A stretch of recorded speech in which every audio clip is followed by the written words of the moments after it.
salai taret ki fi yalaga laibakta malem leisa namaga yamna phajana ok makok thongba chaba aduga sa san thongba chaba asugumba mayam ama video khara uba phangjare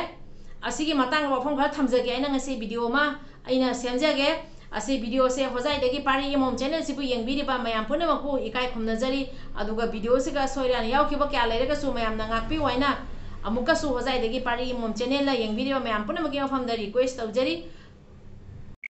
akhoi kanglai pak ki finan sidi machu taret malem salai taret ki finan sina akhoi kanglai pak ki finan di aduna akhoi ne akhoi ki finan se ikai khumna na chatpham thokpra malem leisa sigi mamal se karino malem leisa se akhoi na kadai dagi purei malem leisa se kya gi matik lui kayam na asengba pot noi base akhoi maite akhoi na sak tak tori bani aduga salai taret akhoi gi yek taret salai taret na leiba salai taret ki fi akhoi na nakanda akhoi jalaga adu mukbang tori bado salai taret ai base karino akhoi na imungda maite lining la chet chatpa akhoi na ibudo yumda lining tho leimeren apokpa imoinu latpa kanda imung manungda adugumba ok gumba san gumba simung manungda akhoi thongna de aduna adu chaba kanda chana mai mai na apa mado chabiu chabado di thingde adu chaba kanda akhoi gi yamna ikai khonna ba akhoi gi yamna maman leiraba maitei akhoi gi enat oiraba adugumba salai taret ki fi yalaga malem leisa namaga asugumba ok makok thongba chaba gumba ok thongba chaba gumba san thongba chaba gumba asigumba se tawbirakanu haina nungsiraba ichinau singe mafam da si wafam sema thamjage haina video se semjabani magi apamba chinjak ni chabiu chaba da karisu thingde khoina adubu chaba kanda mubang thangat pa kanda su Aikhoi gi nipa masa singi chumna gi setpa phizon setpiro nupi masa gi su chumna setpa phizon setpiro aduga akhoi gi aduki matik maman nairaba akhoina yamna ikai akhoina jamni ikai khumna na thammi ba akhoi gi enat oiba adugumba isagi traditional gi asigumba malem leisa gumba aduga akhoi gi salai taret ki fian gumba salai taret ki machu gi phi gumba asugumba si season birakanu haina request tawjabani channel singi mafamda ado chaba kanda asum chabiu t-shirt gumba ama litpiu jacket gumba litpiu aduga nupi masa oiragana asum nupi masa gi sporting gumba asum litkadaba litpiro ado enat ki fruit ki akhoi gi maitei gi saktak oiriba adugumba thabakti tawbirakonu haina si video je semjarakpani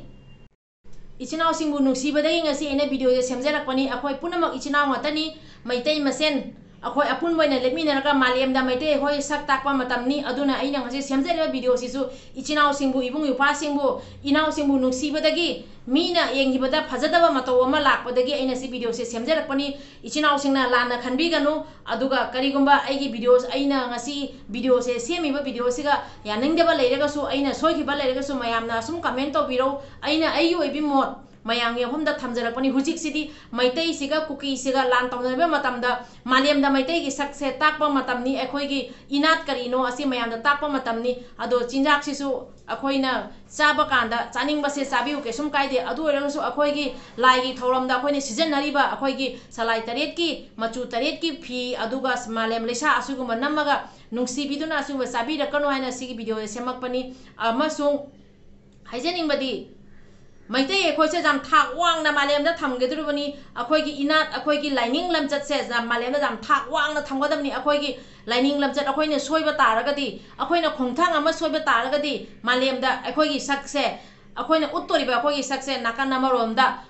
yamna phajada mongda chatkrani haujikti akhoi gi asoiba se karino asi thiribani akhoi gi asoiba kadai da lei asi thiribani aduna akhoi asoiba piba yade ado chabadi loina chabiu kana da su athing malete mai mai gi apam sajabani adu rega su chaba matamda nungsibidune chingnau singna khajitang khanda biraga dress setpa kanda phizon setpa kanda khajitang khanda bi waina asi video je semjabani aduga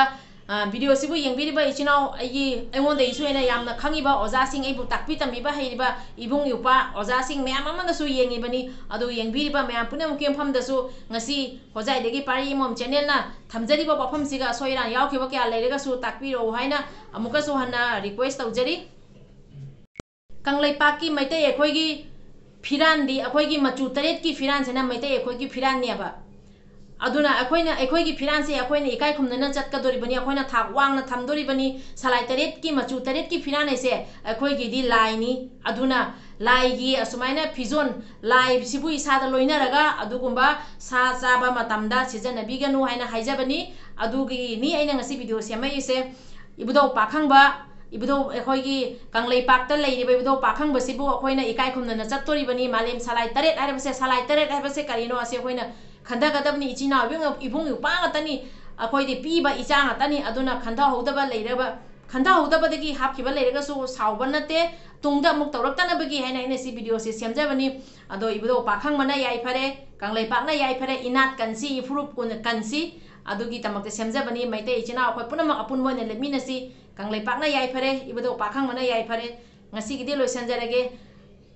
pari mom channel na thamiba pham siga soiran yaw khiba kya leiraga so mayam na ngakpi waina mukasu hana haijari ngasi gidi loisanjarage ibudo pakhang mana yai phare kanglei pakna yai phare ado ichinau mayam mukbang thang leiba ichinau singda aina nungsi dana semak panate nungai dana semak panate aina semjarai ba se MEETEI akhoi nungsi badagi ichinau ni ichani ibung ni yupani inau ni inau nupi ni ase khanbadagi aina video semak pani mayam lana khanbiganu mi ngonda tanja piroi se harakpadagi aina si video semak pani loisanjarage mathang video da muk laga unarasi